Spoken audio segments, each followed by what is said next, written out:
안녕하십니까, 이태현입니다. 오늘 드디어 제 집이 은행 경매로 넘어갔습니다. 10년 동안 쌓아온 노력, 결국 모두 허사가 되고 말았네요. 저는 원래 사업을 하던 사람이었어요. 몇 년 전 수백만 위안의 대출을 받아 강변 전망이 좋은 대형 평수 아파트를 구입했죠. 그땐 잘 될 줄만 알았어요. 그런데 작년 6월부터 회사 자금 사정이 급격히 나빠지기 시작했고 결국 매달 12,000위안의 대출 상환금조차 감당하지 못하게 되었어요. 첫 달 상환을 놓친 순간부터 은행에서는 끊임없이 전화를 걸어 재촉하기 시작했어요. 하루에도 몇 번씩 똑같은 독촉 전화가 이어졌습니다. 주택대출이 있는 사람들은 도대체 어떤 삶을 살고 있을까요? 저는 매달 실수령 월급이 약 6,000위안 정도인데 그중 4,000위안은 집 대출 상환금으로 나갑니다. 남는 2,000위안이 제가 자유롭게 쓸 수 있는 전부입니다. 밥값, 교통비, 통신비, 세면도구 같은 생활비가 전부 그 안에 들어있어요. 화장품이나 옷 같은 건 생각조차 못하죠. 저는 평소에 배달 음식은 전혀 시켜 먹지 않습니다. 항상 도시락을 싸서 다니고 시간이 없을 때는 인스턴트 라면이나 빵으로 끼니를 때웁니다. 정말 하루하루를 아껴가며 살고 있어요. 집을 산 이후로는 쇼핑하러 나간 적도 거의 없고 친구들과의 모임도 자연스럽게 멀어졌습니다. 잠만 자는 공간 하나 때문에 앞으로 30년의 제 삶 전체가 저당 잡힌 느낌입니다. 저는 지금 200만 위안이 넘는 빚을 지고 있습니다. 매일 여기 와서 모든 것을 끝내고 싶습니다. 이 달이 너무 높아서 감히 뛰어들 수가 없어요. 저는 올해 33인데 이렇게 큰 빚을 지고 난 이후로는 한 번도 편하게 잠든 적이 없습니다. 여러분은 인생에서 가장 힘들었던 때가 언제였나요? 저는 지금 정말 그 한계에 서 있는 기분입니다. 지금은 솔직히 라면 한 그릇 살 돈조차 없습니다. 몇 년 전만 해도 중국 일선 도시의 부동산 시장은 하락에 가장 강한 저항력이 있는 시장으로 평가받았으나 최근 1, 2년 사이 상황이 역전되었습니다. 대도시의 부동산은 판매량과 가격 모두 하락세를 보이며 전국에서 가장 빠르게 집값이 하락하고 거래가 급감하는 지역으로 전락하고 있습니다. 상해를 예로 들면 올해 8월 신규 주택 거래량은 전월 대비 27% 감소했고 전년 동기 대비로는 무려 45% 급감했습니다. 한때 찬란했던 상해조차 이제는 하락을 주도하는 도시로 전락한 것입니다. 또한 가뭄과 실업의 물결이 밀려오면서 점점 더 많은 주택 소유자들이 집을 팔고 싶어도 팔 수 없는 어려움에 직면하고 있습니다. 다들 올해 상해 집값이 50% 더 떨어질 거라고들 합니다. 근데 사람들이 잘 모르는 사실이 있어요. 사실 상해 집값은 이미 정점 대비 35%나 하락한 상태입니다. 지금도 정말 후회돼요. 2020년 마스크 쓰고 다니던 그 시절에 한 명의 원주 청년이 제 집을 사겠다고 했었어요. 결혼도 이 집에서 하고 싶다고 하더라고요. 그 집은 27층이었고 부모님까지 모두 데리고 와서 집을 둘러봤습니다. 그런데 단지 20만 위안 차이 때문에 결국 거래가 성사되지 않았어요. 제가 1,150만 위안을 원했고 그는 1,130만 위안까지밖에 안 된다고 했거든요. 그런데 지금은 무려 300만 위안이나 차이 납니다. 300만 위안이에요. 진짜 너무 아깝고 가슴이 아파요. 그 청년은 2번이나 집을 보러 왔습니다. 제가 그랬죠. 아니 왜 또 오셨어요? 그는 말했어요. 큰 집은 감당이 안 돼요. 저는 이 집이 정말 좋아요. 여자친구도 봤고 부모님도 함께 왔었어요. 집주인은 지금 크게 후회하고 있다고 말합니다. 당시 결혼을 준비하던 한 청년이 1,130만 위안의 집을 사겠다고 했지만 그녀는 1,150만 위안을 고집했고 결국 거래는 성사되지 않았습니다. 하지만 지금 이 집의 시세는 고작 800만 위안, 무려 300만 위안 이상이 하락했습니다. 이젠 정말 버틸 수가 없습니다. 저는 결국 대출 상환을 중단했습니다. 항주에서 그렇게 오랫동안 열심히 일해서 있는 돈을 다 끌어모아 소산에 300만 위안짜리 집을 샀습니다. 그중 90만 위안은 계약금, 210만 위안은 대출이었고 매달만 2,000 위안을 갚아야 했습니다. 그땐 이렇게 생각했죠. 이제 나도 항주에 집이 생겼다. 앞으로 열심히 살아보자. 그런데 갑자기 큰 타격을 입게 되었습니다. 저는 해고되고 실직하고 대출을 갚을 수 없게 되었습니다. 그때부터 계속 생각하게 됐어요. 그렇게 아끼고 참고 살아가는 게 과연 무슨 의미가 있을까? 태어날 때도 가지고 오지도 못하고 죽을 때도 가져가지 못하는 걸 왜 이렇게까지 힘들게 살아야 할까?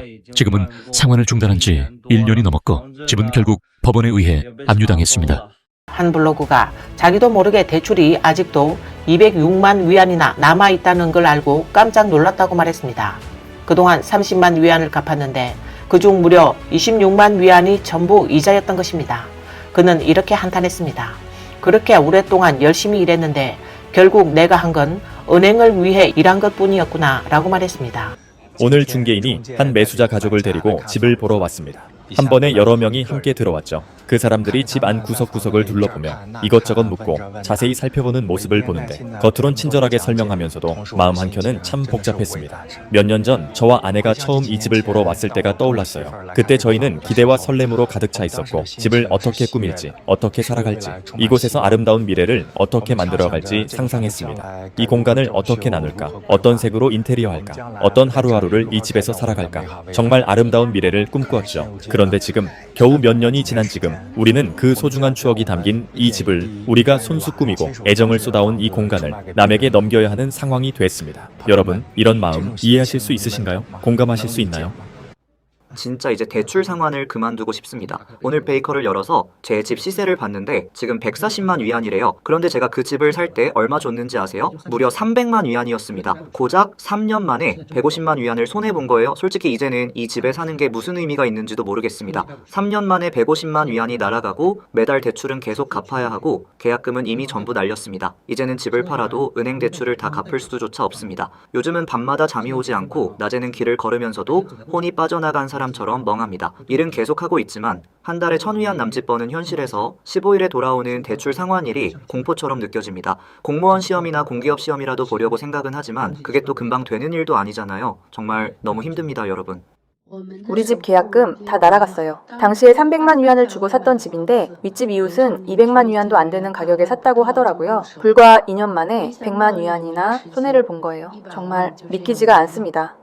블로그가 말하길 이틀 전에 올린 영상에서 우리 집은 집값이 계약금 절반이나 떨어졌다 라고 말했더니 많은 네티즌들이 댓글로 상해의 우리 동네도 최소 100만 위안은 떨어졌어요 라고 말했다고 합니다. 블로그는 처음엔 그 말을 믿기 어려웠다고 합니다. 왜냐하면 이전에 인터넷에서 봤을 때 매물 가격들은 그 정도로 큰 하락은 아니었기 때문입니다. 결국 용기를 내서 마기사와 인테리어 중인 윗집 이웃을 찾아갔습니다. 그리고 정말 그 가격에 산 게 맞는지 직접 물어봤어요. 그리고 그날 제 마음속에 남아있던 마지막 희망도 완전히 무너졌습니다. 똑같은 평수, 똑같은 구조의 집인데 그 사람들은 200만 위안도 안 되는 가격에 샀다고 하더라고요. 솔직히 말해서 그날 대화를 나누고 나서 심장이 쿵 꺼지는 느낌이었습니다. 설마 했어요. 매물가와 실제 실거래가가 그렇게까지 차이 날 줄은 몰랐거든요. 고작 2년 만에 100만 위안이 물거품이 된 거예요. 마음이 아프지 않았다고 하면 그건 거짓말이겠죠. 블로그는 2023년 남편과 함께 상해에서 집을 샀을 때만 해도 행복한 삶의 시작이라고 믿었는데 지금 와서 보니 그건 자산이 반토막 나는 악몽의 시작이었습니다. 어떤 사람들은 어차피 실거주니까 안 팔면 손해보는 건 아니잖아 라고 말합니다. 하지만 그녀는 그렇게 생각하지 않습니다. 그건 그저 현실을 외면하는 타조 같은 마음가짐일 뿐이라고 말합니다. 또 어떤 사람들은 아직 바닥까지 떨어지기 전이니까 지금이라도 빨리 팔고 손해를 줄여야 해 라고 말을 하나 현실은 그렇게 간단하지 않습니다. 지금 같은 시장 분위기에서는 누구나 더 떨어지는지 지켜보자고 생각하는데 그럼 도대체 누가 이 집을 사줄까요? 라고 말했습니다. 그녀는 자기 집이 실거주 목적이라고 해도 집값이 떨어질 때마다 마음이 아프다고 말했습니다. 이제는 그저 언제쯤 집값이 다시 오르기를 바랄 뿐입니다. 라고 말했습니다. 저는 빚이 400만 위안이며 소송에 휘말리고 집도 법원 경매에 넘어갈 위기에 처했습니다. 여러분이 제 이야기를 들으시면 마음이 편해지실 겁니다. 저는 올해 38살 토끼띠며 광서성에서 충칭으로 시집와 산 지 13년이 됐습니다. 딸 하나, 아들 하나가 있어요. 그런데 지금 온몸을 다 털어도 300위안도 없습니다. 우리 네 식구는 광동의 오래된 낡은 아파트에 살고 있어요. 생활용품은 전부 평다다 앱에서 사고 채소는 세일할 때만 삽니다. 빚을 지고 산다는 건 사람들에게 무시당하며 산다는 뜻이에요. 친척도 친구도 점점 멀어졌고 이젠 인간관계는 거의 없습니다. 요즘은 휴대폰 벨소리만 울려도 심장이 덜컥 내려앉습니다. 우린 차가 없어 어디 갈 때마다 전기자전거를 타고 다닙니다. 저축은 당연히 0. 통장에 돈이 조금이라도 들어오면 은행에서 바로 압류해 갑니다. 블로그는 자신과 남편은 둘 다 시골 출신으로 배경도 자원도 없이 오로지 스스로의 힘으로 살아왔다고 말했습니다. 하지만 지금은 빚이 산더미처럼 쌓였고 매일매일 조금이라도 더 아껴서 빨리 빚을 갚고 아이들에게 더 나은 삶을 주는 게 그들의 유일한 목표가 되었습니다. 그녀는 자주 밤에 잠을 이루지 못합니다. 만약 자신이 무너지는 날이 오면 어떡하지? 이런 생각이 들면 어두워진다고 합니다. 아이들에게 부모만큼 든든한 울타리는 없으니까요 라고 말했습니다. 어떤 사람들은 평생을 고생했지만 남은 건 빚뿐이라니 너무 처참하다라고 말했습니다. 하지만 그녀는 두 아이가 건강하게 자라고 있는 모습을 볼 때마다, 그리고 포기하지 않고 묵묵히 버텨주는 남편을 볼 때마다 문득 깨달았다고 말했습니다. 진짜 부유함은 통장 잔고가 아니라 가족이 서로 기대고 지지해주는 사랑 그 자체라는 걸 말입니다.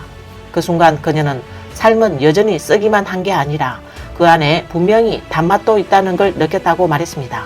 이번 달에도 주택대출 9,211위안을 꼬박꼬박 상환했습니다. 매달 빠짐없이 정해진 날짜에 어김없이 돈을 갚고 있어요. 오늘 대출 내역을 확인해보니 아직 남은 원금이 170만 위안이 넘고 앞으로 27년을 더 갚아야 한다고 하네요. 그때쯤이면 우리는 거의 70살이 되어 있을 겁니다. 정말 인생 내내 은행을 위해 일하는 기분이에요. 가끔은 이런 생각이 들어요. 2022년 우리가 충동적으로 집값이 가장 높을 때 200만 위안을 대출받아 30년 할부로 난징에 집을 사지만 않았더라면 지금처럼 힘들지는 않았을까요? 하지만 인생은 되돌릴 수 없잖아요. 결국은 앞만 보며 살아갈 수밖에요.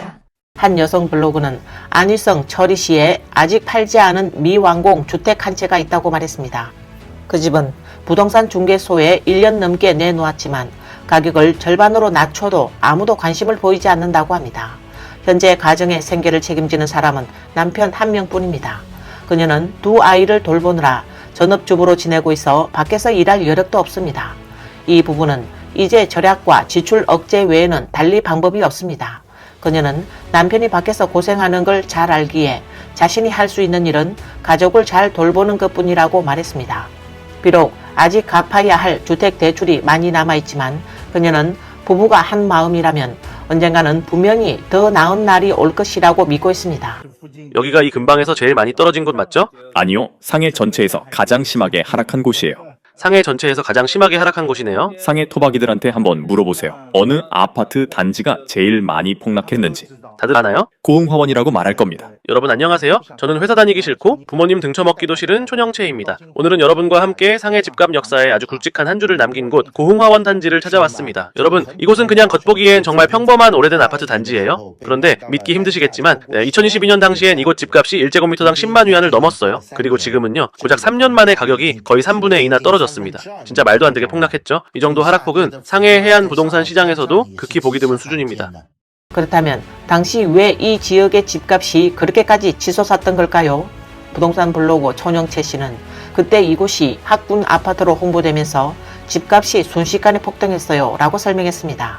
최고 가일 때는 평당 10여만 위안까지 올랐지만 지금은 4만 위안도 안 되는 수준으로 폭락했다고 말했습니다. 불과 몇 년 사이 학군 프리미엄의 환상이 완전히 무너진 셈입니다. 참 아이러니하죠. 지금 집값이 이렇게까지 망가졌는데 2025년에 집 산 사람들, 2017년부터 2020년 사이에 산 사람들보다 아마도 20년은 덜 고생하게 될 거예요. 믿기시나요? 저요? 딱 그 2017년부터 2020년 사이에 집 산 사람입니다. 제가 샀던 집만 해도 그때 160만 위안에 산 집이 지금은 간신히 60만 위안 조금 넘는 수준이에요. 200만 위안 주고 샀던 집은 지금 시세가 80에서 90만 위안, 집 한 채에 100만 위안씩 손해보는 셈이죠. 근데 제일 웃긴 게 뭔지 아세요? 그때 집 안 산 사람들이 오히려 인생 승자가 됐다는 거예요. 우리는요, 열심히 돈 모아서 집 산 사람들이 오히려 비웃음거리가 되고 그야말로 호구가 되어버렸어요. 정말로 마음 아프고 너무 허탈해요. 이 블로그는 상해 집값이 지금처럼 계속 떨어지면 많은 가정들이 버티지 못할 겁니다 라고 말했습니다. 지금 상해에서 벌어지고 있는 이 상황은 누구도 부정할 수 없는 현실이라고 말합니다. 상해 중고주택 매물은 계속 늘고 있습니다. 6월 기준으로는 이미 20만 채가 넘었어요. 지금 집을 사려는 사람들, 특히 중고주택을 보러 오는 사람들의 심리는 어떤지 아세요? 거의 대부분이 가격 흥정이 목적이에요. 예를 들면 1,000만 위안 예산으로 1,500만 위안짜리 집을 사려 하거나 1,000만 위안짜리 집이라 해도 한 200만 위안을 깎아서 사려고 합니다. 이런 식이죠. 사실 모두가 알고 있어요. 조금만 더 기다리면 집값이 더 떨어질 수도 있다는 걸. 그런데 말이죠. 집값이 떨어질수록 오히려 더 무서워서 아무도 안 사요. 이거 더 떨어지는 거 아냐? 하고 말이죠. 이런 시장 대체 어떻게 해야 할까요? 요즘 상해 집값 진짜 심각하잖아요. 저 오늘 아침에 듣고 진짜 기절할 뻔했어요. 제 친구가 2019년쯤에 보태서 집 한 채를 샀거든요. 그때는 300만 위안 정도였어요. 근데 오늘 아침에 이웃을 만났는데 그 이웃이 그러는 거예요. 지금 그 집 잘 팔려야 190만 위안 정도 나와요. 이게 무슨 말이에요? 이 가격이면 오히려 잘 팔린 거라고 하더라고요. 제 친구는 너무 충격받아서 말이 안 나온다면서 진짜 기절할 뻔했다고, 사람이 화병 나서 쓰러지는 게 이런 거구나 싶었어요. 여러분 들으셨어요? 상해 외곽의 작은 마을들이 완전히 무너지고 있어요. 이제는 허강 수준 가격으로 상해에서 집을 살 수 있다고요. 제가 과장해서 말하는 거 아니에요. 자, 한번 들어보세요. 지금 상해 부동산 시장의 마법은 상상 그 이상입니다. 저희가 확인해 본 결과 외곽의 낡은 아파트들 가격이 계속 바닥을 깨고 있어요. 100만 위안 이하의 매물은 점점 더 늘고 있고 심지어 최저가는 20만 위안 이하까지 내려갔습니다. 여러분, 맞아요. 잘못 들으신 거 아니에요. 상해의 외곽 전체에 이런 사례들이 실제로 생기고 있어요. 투매는 점점 더 심해지고 있습니다.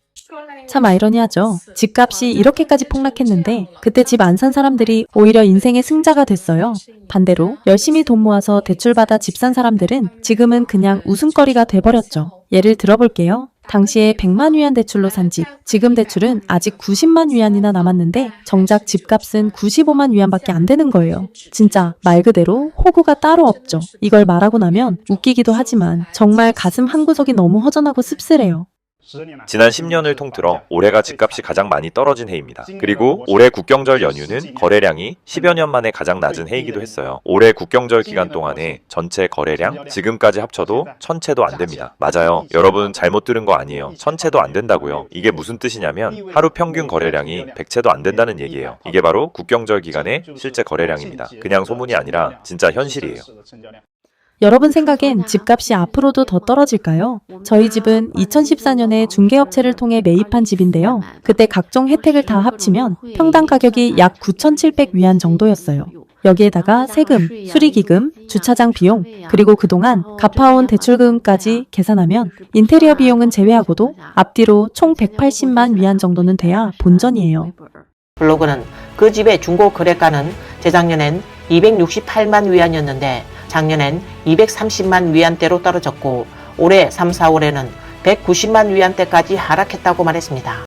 요즘 집이 진짜 안 팔려요. 집주인들끼리의 경쟁도 심각해졌고요. 오늘은 어떤 집주인이 스스로 가격을 150만 위안까지 낮췄다고 하더라고요. 이렇게까지 떨어지니까 저는 이젠 그냥 안 팔고 싶어졌어요. 매물에서 내릴까 생각 중입니다. 여러분은 어떻게 생각하세요? 집값 앞으로도 계속 떨어질까요? 오늘 뉴스는 여기까지입니다. 시청해주셔서 감사합니다.